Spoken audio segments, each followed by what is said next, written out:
Welcome back, another video. Now we're starting to work on the actual cage here. So let me show you what I have. Made these two up 6 inches from inside to inside. They go up top. So this is passenger front corner. They pop in there. So we will tack them in place, make sure they're all square and good, and then we will just leave them because I'll take the cage off while we still can and fully weld everything I can. So I got one for this corner and one for the driver front corner, and then we'll work on the rear corners. Both tacked in place. Now let's work on the back corners.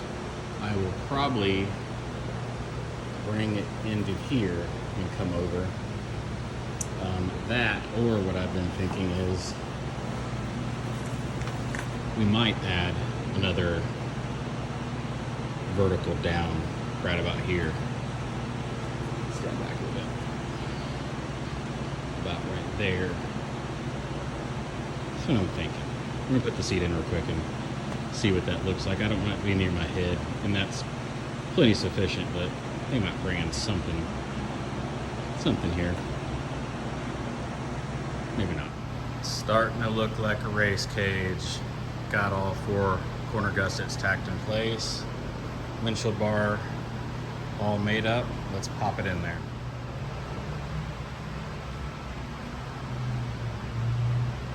So you're probably wondering why I'm just doing a center bar and not like a upside down V or double intrusion bar like the 4400 truck is. Reason is I put some tape. I like painter's tape because it kind of helps you cheat to figure out where the tubes are gonna go. Put painter's tape in there, threw the seat in there, and I just felt like it was blocking my vision more.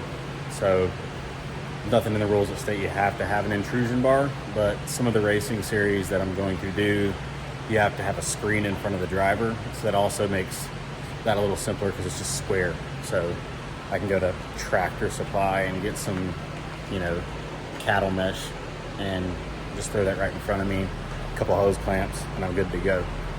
Plus I just think it looks a little better. It was a little too crowded. So imagine 2 coming down. It's gonna end about right there because you don't want to go there. That would just be too wide. So about there to there. It's way too crowded. It was blocking my view because my head's right there, and if a bar is coming right there, it's just right in the way. So a nice single one, looks good, ties into the upper bar that S3 Power Sports did.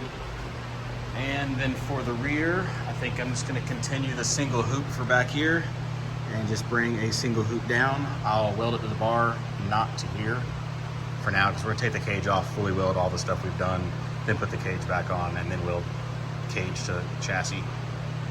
But single bar come down there, and then trying to decide what to do here. Probably come off the rear bar down about a 45 degree on both sides. That gives you my triangulation. And I need to figure out how to brace that shock up to the cage with that being in the way. So that's gonna be the fun one, but that's later. I think the next one to do is just the vertical down, and I'll be right back. That one's in. I only have it loaded on the back side there and then a little bit on the front. Don't have it loaded to the chassis yet, like I said. Everything's getting tacked, and then very end we'll take the cage, flip it over, rotate it wherever you get the best welds, and then to get bolted down permanently, welded in the corners. Right now I am working on the side intrusion bar right here. Right now it's a little above my thigh when I'm sitting in the seat, which is like perfect. That right there is about my belt line. When you're standing beside this thing, I'm 35s, so it is about perfect. And then tape fell, but there'll be another one that comes down and crosses there, then obviously B-pillar. But got these cool tools. Do not remember where I got it from. Got it online somewhere. But it helps you figure out what you need, so you can come into a tube, push it on there, it gives you your shape that you need to notch. It'll work a little bit, but there you go. So boom, you can trace that out. So we're gonna push this on the chassis, figure out the angles we need, come back. I've already done that side. So this side's the front side towards the firewall. So there we go. We got a weird notch we have to do. So weird ones like this, I don't even try using the tube notcher. I just draw them with a Sharpie, hit them with the flap disc, all done. Here we go. Let's see if I can do this with one hand.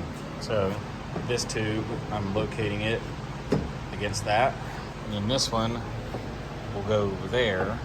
But the problem we're having is this is in the way. So I've got it marked out. I've got to cut it, as you see, and get it to tie in. All right, there we have it. Tubes in place. I gave up trying to notch that because having it the same like notch as this tube, you physically couldn't get this tube in, so I cut it oversized, and what we will do is I'll take some 1.5 inches and slip it over it, notch it for this, same on the top, and we'll just sleeve it pretty much. This is super thin anyways. It's just a dash bar, so see how thin that is, and it's hot rolled, and you can see the weld in there. So get the camera, the weld in there. So super thin stuff. It's just a dash bar, so it doesn't matter, but we will sleeve it, like I said, and it'll be good to go. But kind of see, let me back up here. Sidebar, my thigh is about right there when I'm in the seat, so it should be good. Next, after this, we'll tack this thing in place. We'll make the B-pillar come down here to here, and then have to figure out what I'm doing there. I might just come straight down because it's such a small gap. And then we will do a brace. But after the B-pillar from there to there and there to there is done, I can stop with all the 120 wall, go to 95 wall, which is gonna help me with a ton of weight. Another quick video, I'm trying to get these things out like every 3 days roughly. So follow along. I'm also selling all the stuff that's coming off this. It's on like Facebook Marketplace and stuff. You know how that goes. But see you guys later. Bye.